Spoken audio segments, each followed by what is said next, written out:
Welcome back to revision shorts. ఈరోజు article 96 నుండి 100 వరకు చూద్దాం. ఆర్టికల్ 96 స్పీకర్ ఓటు హక్కు. లోక్సభలో స్పీకర్ సాధారణంగా ఓటు వేయరు, ఎందుకంటే స్పీకర్ తటస్థంగా ఉండాలి.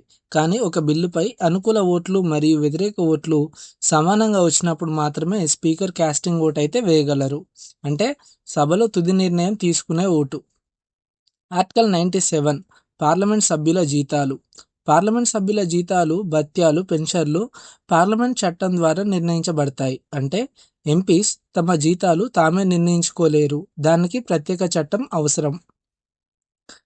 ఆర్టికల్ 98 పార్లమెంట్ కార్యదర్శి వ్యవస్థ. లోక్సభ మరియు రాజ్యసభలకు ప్రత్యేక కార్యదర్శి వ్యవస్థ ఉంటుంది. ఈ వ్యవస్థ సమావేశాల ఏర్పాట్లు, బిల్లుల నిర్వహణ, సభ్యులకు సహాయం ఇవన్నీ నిర్వహిస్తుంది. ఆర్టికల్ 99 ప్రమాణ స్వీకారం. పార్లమెంట్ సభ్యుడు తన పదవిని చేపట్టే ముందు రాజ్యాంగానికి విధేయత చూపుతూ ప్రమాణం లేదా ప్రతిజ్ఞ చేయాలి.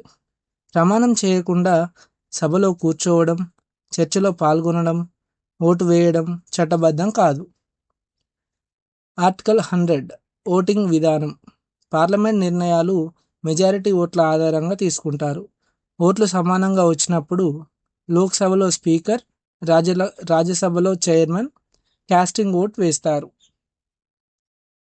Thanks for watching. ఈ వీడియో మీకు నచ్చినట్టయితే మా ఛానల్ని సబ్స్క్రైబ్ చేసుకోండి. ఇలాంటి కంటెంట్ కోసం అయితే మా ఛానల్ని అయితే ఫాలో అవ్వండి.